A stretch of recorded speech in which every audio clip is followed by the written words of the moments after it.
welcome to the Jukebox Podcast from WP Tavern. My name is Nathan Wrigley. Jukebox is a podcast which is dedicated to all things WordPress. The people, the events, the plugins, the blocks, the themes, and in this case, how podcasting shaped our guests' WordPress journey. If you'd like to subscribe to the podcast, you can do that by searching for WP Tavern in your podcast player of choice, or by going to wptavern.com/feed/podcast. And you can copy that URL into most podcast players. If you have a topic that you'd like us to feature on the podcast, I'm keen to hear from you and hopefully get you or your idea featured on the show. Head to wptavern.com/contact/jukebox and use the form there.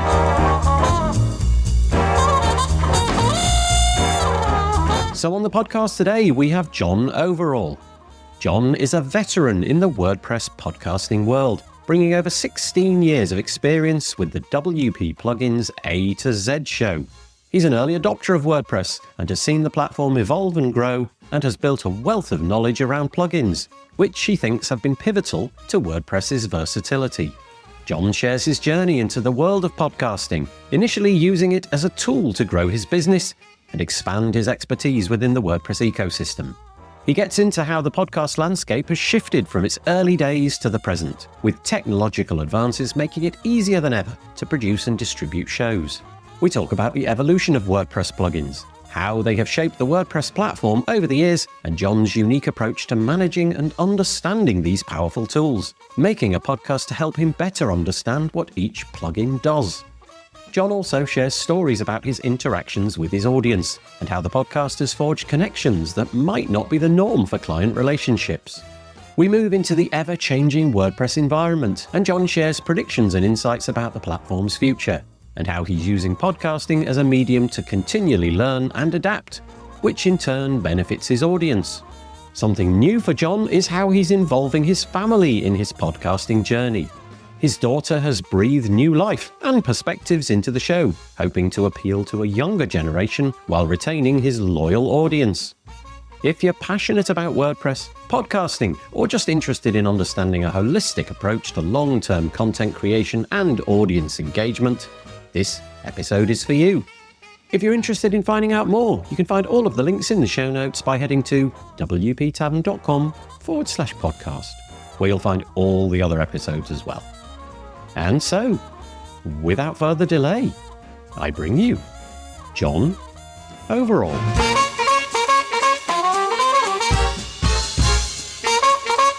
I am joined on the podcast by John Overall. How are you doing? I am doing fantastic. Thanks, Nathan. I appreciate being on your show. I am really pleased to have John. I want to call you Jonathan. Is there a time when you were a Jonathan, or have I just misremembered? No, I've been called Jonathan, Johnny, Johnny boy. I answer to all kinds of names. My mom actually calls me Alan because she refuses to call me John. Well, it's an absolute pleasure having you on the podcast today. Very frequently, when I interview people tell me that they've listened to my podcast. And I find that I get quite emotional when people do that. I think that's lovely. But the tables are turned, because today I'm here to say that I have listened to Jonathan's podcast many, many times in the past. And I was just saying that there was a period of time in my life when my children went to music lessons. And I used to accompany them to those music lessons, and I had to sit in if you call it like a waiting room, basically. Every week, I would sit there faithfully, listening to your plugin podcast. You know, we call it A to Z, but you call it A to Z. And I would listen to you talking about plugins and giving them ratings and what have you with your co-host. And so this is a bit of a stars in my eyes moment. I'm so pleased to have you on the podcast. Well, I appreciate that. And yeah, the WP plugins A to Z, and we do call it Z here in Canada, but when I had my American co-host in the beginning years, he called it Z. So we used to argue with it. And then we actually have our intro, one of my listeners, he recorded it, and we have a minor intro that says it's WP plugins A to Z, not Z. It's still something we use. It was generated years ago by one of the listeners. But yeah, it's been a long-standing show. It's been around for over 16 years now. So I really didn't know that podcasts were a thing. And podcasts came into my life at the moment when mobile phones had apps that could do that. I didn't listen to them on desktop or anything like that. And it was always for me a bit of dead time. I wouldn't listen to them in the car or anything like that. I would always listen to them in a moment where I was sat in a chair and I had nothing else to pay attention to. And I just found them immediately really, really important in my life. And then I found WordPress, and then quickly found a bunch of podcasts which I listened to. And yours was the one that somehow settled in my brain as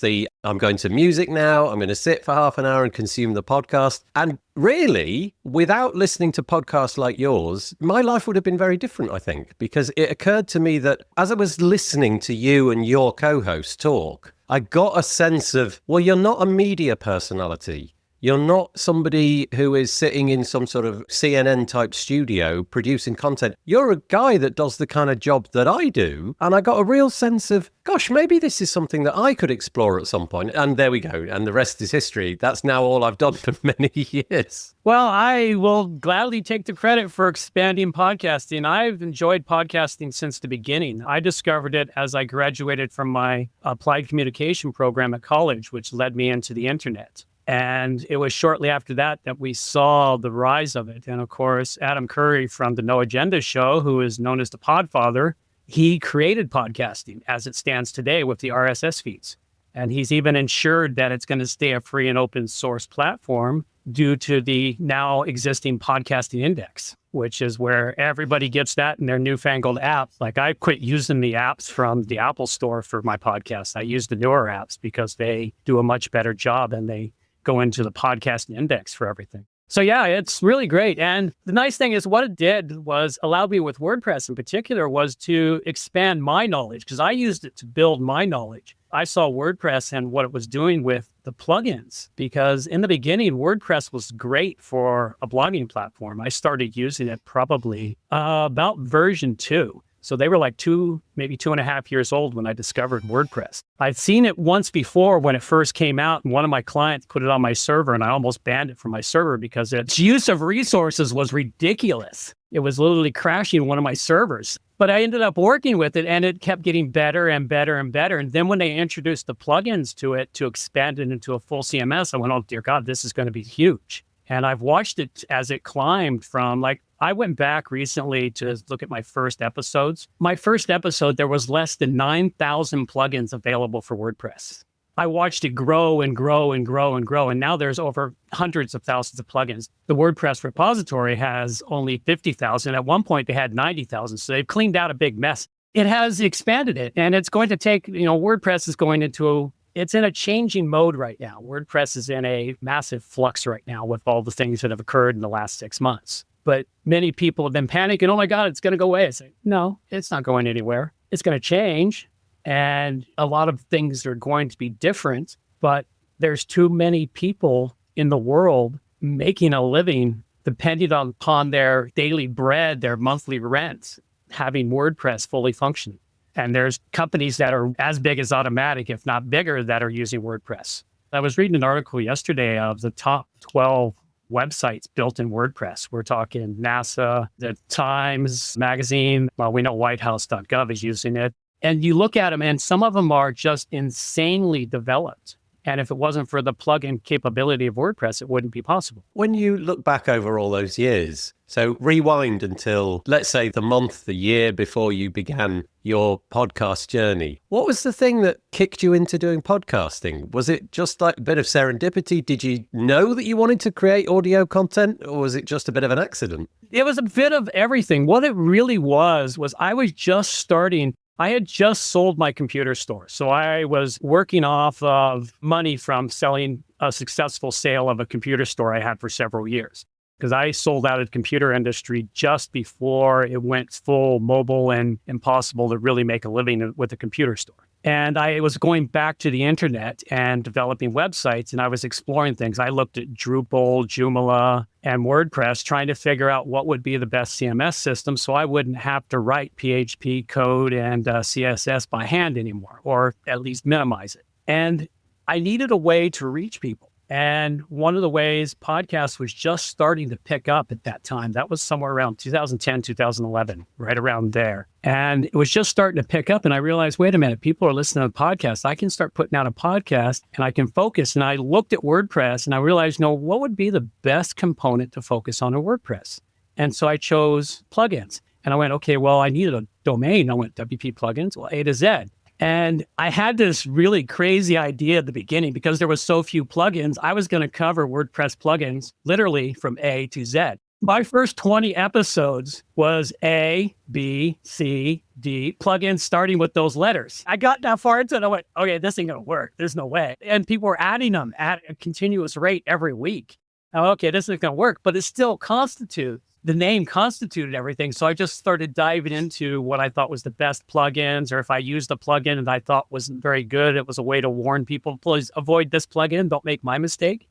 So it was all of those things. So it was a little bit of serendipity, but what I was more after was growing my business. And it literally did grow my business for several years. I would suddenly get a call or an email from people because I put my email and everything into the shows. I would get emails from listeners saying, hey, I've been listening to your show for several months and I'm having this WordPress problem and you talked about it. Can you fix it? And I said, well, let's see what we can do. And so I still have 6 or 7 clients from those early years that have been clients ever since they came to me. And they came to me because when people listen to you in podcasts, they begin to trust you. They start to feel like they know who you are because they've been listening to you. You're a friend. You're not a stranger. And because of that, what happens? I had people, they would contact me and I asked them I'm really cautious about what information I get my clients to access their stuff, their hosting or whatever. I get people and I ask them for this and all of a sudden they've given me all of their keys to their castle and they have no idea who I am. They don't know if I'm trustworthy of that, but I built that trust by the way they've heard me talk over the however period of time, months or years they've listened to my show. It's interesting because from your perspective, you haven't given out any metric which might be a measure of trust, but you have.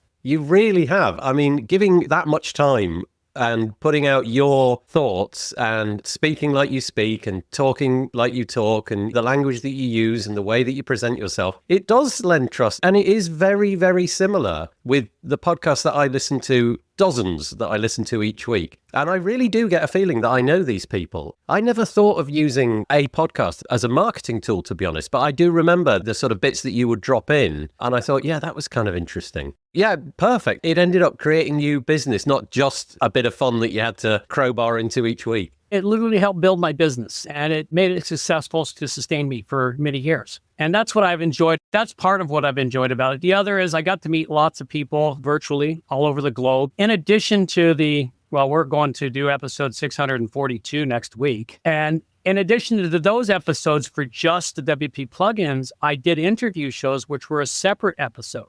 And I've done over 150 of those over the years. Plus, I've also had 3 or 4 other podcasts. I kept thinking I was going to start different podcasts for different things, and I'd get maybe 20, 30, 100, 200 episodes into them. And then that's like, okay, I don't have time for these ones anymore, and they just fall by the wayside. In total, I've probably got 2,000 episodes of podcasts behind me for various podcasts. You really are a veteran of this industry. How has it changed? Just for those of us who are podcasting nowadays, it's so simple. There's a tool for everything. There's a SaaS platform for everything. You can pay your monthly subscription and it'll more or less podcast for you, really. But back in the day, when I started, there were definite hurdles, but you were many, many years before me. So I'm imagining there was lots of hurdles to overcome just to get the thing out there. In the beginning, it was really hard, especially if you had a co-host. It's like we didn't have the easy software like we're using right now for recording back and forth. Even now, I don't use this software for doing mine. I use Microsoft Teams for recording with my co-host. But in the beginning, we had, what the heck was it called? I'll tell you what I used at the beginning, and this will kind of date me. I used Skype. That's it. That was it. That was it. Skype. I was trying to remember what it was. It still loads on my computer when I reboot my computer and I have to shut it off because I just haven't got around to. Well, I haven't rebuilt my computer for almost 10 years. I'm getting a new one this next year because my computer finally ended its life. But yeah, Skype. And the other thing is we didn't have the easy ways to clean up the audio feed that we have now. You get those high-pitched whines or a bad cable or background noise or whatever, or even the mismatched audio levels. you had to actually go in and kind of edit that a little bit to get your audio as clean as possible. Because the biggest thing from the beginning I knew is it doesn't really matter what you're talking about.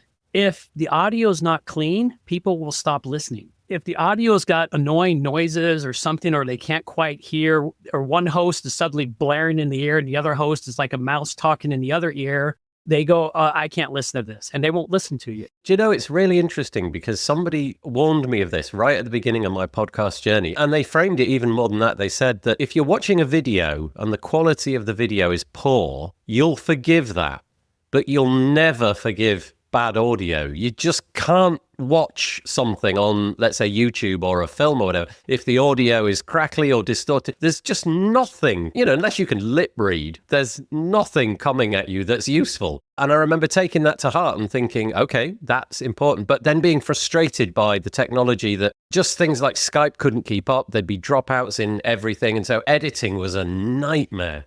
Yes, it was. And although pretty much all my shows are live to tape, I discovered a program that's called Levelator. And it's a very old program, but what it does is you can take any audio file with multiple levels in it, you throw it into this, it runs it through some passes, some computer magic, and it comes out and all the levels are perfect in it. And I've been using Levelator for years now because no matter how hard I try, I can never get the levels perfect when I'm recording it between two coasts because I'm not using intermediate software that's doing it for me. I record mine straight to OBS. Yeah, if you're thinking about getting into the podcasting world, and we can decide whether or not that's useful these days, given the dearth of podcasts. But if you are, honestly, it's so straightforward now. I'm using currently an app called Squadcast, but there's a whole bunch of rivals out there in the marketplace. There's things like Riverside FM and many, many others. And they allow you to record through a browser. And in this case, John's track and my track will be isolated. I'll download them both. And so that never happened. Before, it was just one track that you had to, if your audio was mucky, then so was mine. There was no way of separating those two. But now yours will come separately, mine will come separately. And if I've got 10 guests, they'll all be separate. And then I throw them into, similar to you, I throw them into an app which basically cleans things up and automatically levels things. And then we'll create transcripts. And it's just miraculous. It's so straightforward. It's gotten really good. I'm re-embracing all of that stuff. For the last 4 years, I'd taken my business down to the minimal levels of what I had to put into it. And I focused on my farmstead that I have, my urban farmstead. And in this last year, I realized I needed to get back to my roots in my WordPress and all of my other work. And so this last year, we've been rebuilding everything. And the WP Plugin show, it went off the rails for a little while. I got a little political for a little while and lost a large chunk of my audience. And a lot of them are coming back now because I've got it back to what it was, the show it was before. It is allowing everything. And also, I've got a new co-host in there, my daughter, been training in my business for the last 5 years to take over this business as I get ready for retirement time. She's become my co-host on there. In fact, she's more of the host than I am now. She does more of the talking and more of the direction of the show each week, which is kind of interesting. It makes for a more interesting show having a different viewpoint on it than mine. Because I think when Marcus left the show back in 2016 or 17, and I did like 4 years of just me on the show. And it's really hard to be a single host on a show week after week after week. I feel your pain. That's why you need guests or you need to have a co-host to help keep some life in it. Anyone who tries to do a podcast, like podcasts nowadays, yeah, anyone can do them. And yes, there is a dearth of them. But the problem is, if you go look at those podcasts, about 80% of them never make it past episode 30. Or even, it's probably like 50% past episode 1, in all honesty. Yeah, that's true. They find out, wait a minute, this is a lot of work and it's really hard. It's usually the ones that try to do it by themselves and they got the momentum for the first 10, 15 episodes. After that, you've got to keep pushing yourself. Yeah, there's a grind, isn't there? And although we've just made the case that making a podcast is straightforward, from a technological point of view, it's easier than ever. But the grind hasn't gone away. And in fact, new grind has been added in. So when you began and when I began, social media was a bit of a thing, but not really. It wasn't kind of an essential component. But now it's almost like the only distribution mechanism outside of RSS and perhaps a WordPress website. All of those pieces have kind of got bundled in. So you have to make sure to promote it and cross-promote it and create, alternative, different snippets of it that go on this platform and that platform. So there's a whole load of other things. It isn't something that unless you've got a real passion for it, it's something that, like you said, episode 30 is probably going to be where you get and give in because you start in New Year, brand new. New Year's resolution, January, I'm going to do a podcast, and you keep going for a little while. And I was telling you that there are very few things in my life where I've had the capacity to stick at it, but podcasting for some reason has worked for me. I guess I just like listening to my own voice. There's that aspect too, listening to your own voice. Sometimes I listen to myself and I go, really, that's me? You don't get used to that. No matter all these years, I still can't get used to my voice. But the other thing is, for some people, a lot of people use it to help improve their knowledge in their particular area they're podcasting about. I like history podcasts from time to time. And those ones there, it means it's a serious history buff doing a podcast about something he's excited about. And what he's getting a chance to do is share to the world what he's doing. The same I do with WordPress. I share things to everybody about what is in the WordPress world and what's changing. And now our show's moved in a different direction. We dropped down from the number of plugins we do each week. We have more discussion about things we see happening. There's new segments coming into the show that'll be talking about, here's a problem in WordPress we found, how we solved it. Coming from my daughter's perspective, she's 5 years into this, so she's relatively new in everything. It's like everything's brand new to her. A lot of it's all, oh yeah, it's just CSS. I don't understand that, Dad. And I was like, oh yeah, you're kind of new at this. I have to explain things. So when I've discovered problems, there's problems I can solve in like 20 minutes and takes her 5 hours because she doesn't know where to go to see the problem. These are what I'm starting to bring back to the show, stuff that used to be in the show and it had gotten lost along the way. And it's also, we're talking about what we see changing in the WordPress environment and how we see this environment evolving over the next couple of years. We did a show, our Christmas and New Year's show were pre-recorded. We do pre-recorded shows usually about that time so we can spend time with the family and not worry about the show. But we'd made predictions of what was coming in the new year that hadn't yet come to pass. By the time we did our first show a week and a half ago, by the time we did our first show for the new year, we had already had 2 or 3 successful predictions of what was changing in WordPress. We're both starting to see this, which is exciting in the fact that, oh, okay, this sort of event is going to happen in WordPress, and this is where it's going to go. With all the doom and gloom, as I mentioned, the doom and gloom as I see, like I follow the forums over at the Reddits and Twitters and all over the place because I get our news from everywhere to keep up. And I see a lot of people, doom and gloom of people abandoning it. I tried abandoning WordPress at the introduction of Gutenberg. I even took my show towards Classic Press. And that happened for about 2 years. And then I realized, unfortunately, Classic Press didn't have a community momentum behind it. And WordPress kept going. Even though I currently build in WordPress, I don't use Gutenberg because no matter how many times I try to wrap my head around it, I can't get my brain to think that way. And so I use Elementor for all my builds. And allows me to continue using the classic editor. But that sort of thing is going to continue. They were going to supposedly stop supporting the classic editor, but unfortunately, it's not happening because a good 50% of the WordPress community still uses the classic editor and a page builder of some sort versus 50% that are using Gutenberg. And they can live together. It took me a while to realize that they can live together. You just have to work with it. I have a couple of clients who use Gutenberg. I can sort of muck my way through it if I really work at it. But it's going to continue, and these things are going to keep changing and evolving. The WordPress plugins, I've seen the developers creating some amazing developments. When we just launched the new website for our business, we actually have a whole WP Pro A to Z lineup, WP plugins, WP Pro A to Z.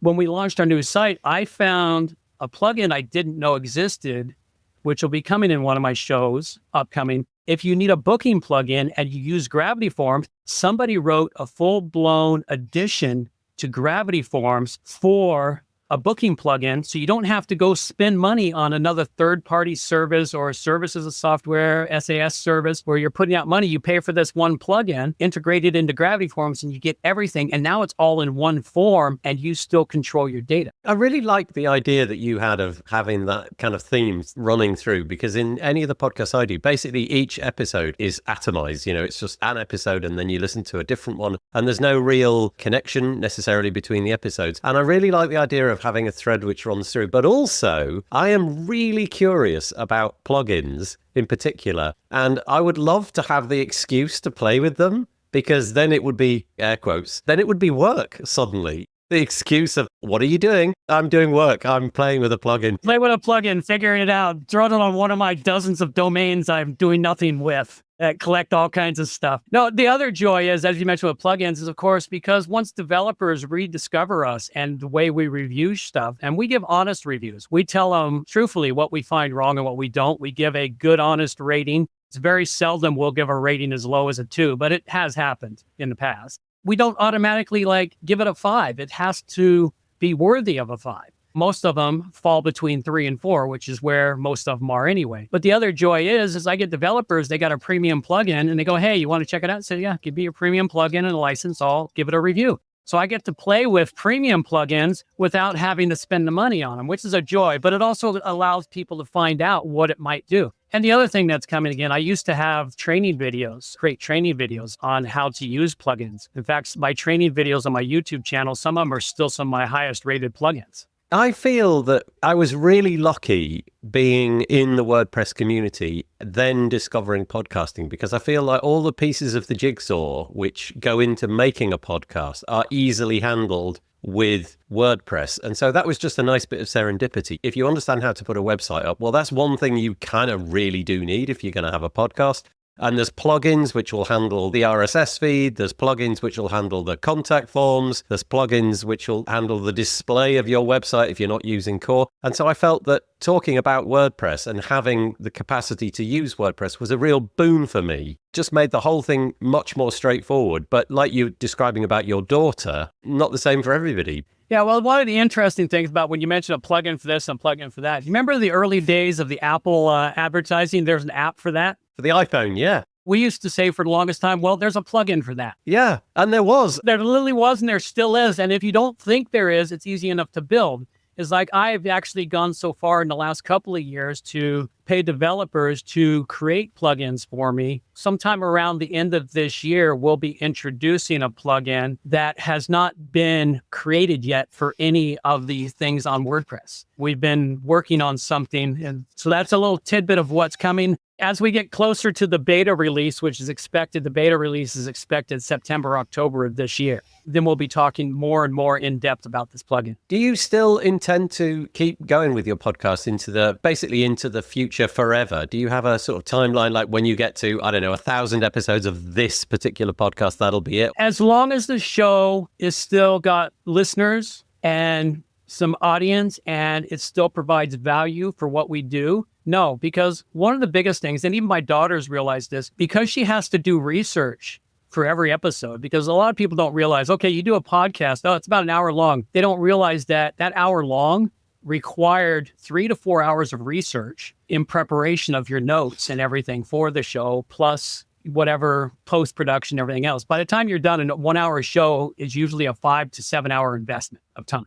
The thing is, when you're doing that research, what it does is that increases your knowledge because you're looking at things you hadn't looked at before, and it helps increase and input more knowledge into you and expand your knowledge as an expert in the field. Many, many people started podcasts as a side hobby and turned into experts in their field because of their podcast. That's what it forces you to do, is it forces you to become an expert in whatever field your podcast focuses on. Did you ever get into creating podcast websites for people? No. No, me neither. And there's some part of me which regrets that, because I think that would have been a real good wheelhouse for me. It would have been, and it would have been, except for you would have been changing a lot, and the investment in time and the screenshots for it would be even higher than the investment in time I've got now. It was all about how much investment in time versus the return on that investment in time. It is how I've done it. I did training videos, and my training videos are still some of the highest viewed videos on YouTube, and they're old and ancient now, and they're out of date.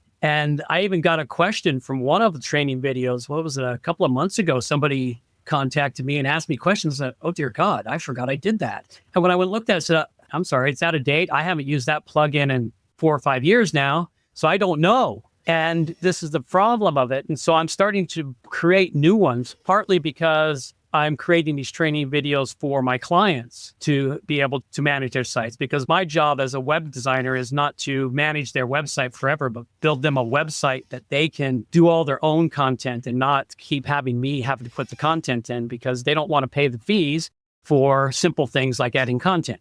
And so we build websites to do that, but they need instructions on how to do it. So we build nice, simple training videos that they can go look at and remind themselves how to do it. And so I'm actually starting to do that with the plugins again. And for plugins, in fact, one of my training videos for a plugin I did a few years ago, the plugin developer adopted that video right into their code as their training video for how to use the plugin. I do very detailed, and something people told me was I'm very good at translating geek to English. And that was the nice thing is if you try to tell them how to do it in geek, and a lot of computer guys, they can't translate geek to English. Also, you have this strange thing on an audio podcast where in many cases you're trying to describe the functionality of something which would be so much easier if you could just see it. So it does this, and the way it does this, okay. And you have to try and explain it. And sometimes that involves saying, well, you have to tick this box over here and then go over here and do this and this. And it really does make you stop and think, what's the best way to describe this? What's going to work? What's not going to work? And I think you're right. It does make you think around the problem. They say that if you can teach something,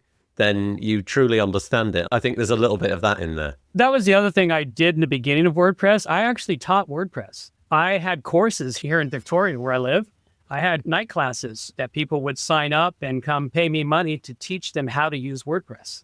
And I did those for about all the way up until version 4 of WordPress when YouTube got flooded with tutorials and my courses became irrelevant. But for a few years, that was another way I expanded my knowledge, was I taught it to people because in preparation to teach it, I had to know what I was telling people. You mentioned that there was a period of time where you fell out with podcasting, or it fell out with you, or whatever it may be. You sort of dropped away from it. Did you find, though, that when you came back, you mentioned that the audience is sort of still there. The curious thing for me is, I noticed this just the other day, a podcast that is in my podcast player that I have never listened to for years. And the reason I haven't listened is because they just went away, but it's still there. And then they came back. RSS is a bit brilliant like that because there's no algorithm feeding it to you. There's no algorithm like on YouTube saying, okay, now what about this? It jumped right to the top of my playlist. And I suddenly thought, gosh, I haven't seen that one for a while. Click play. And the first words were, we're back. We've had a couple of years off or whatever. I thought that was really cool. So I did wonder if your audience, by just mere fact of the way RSS readers work and RSS feeds work with podcast players, if they'd stuck with you,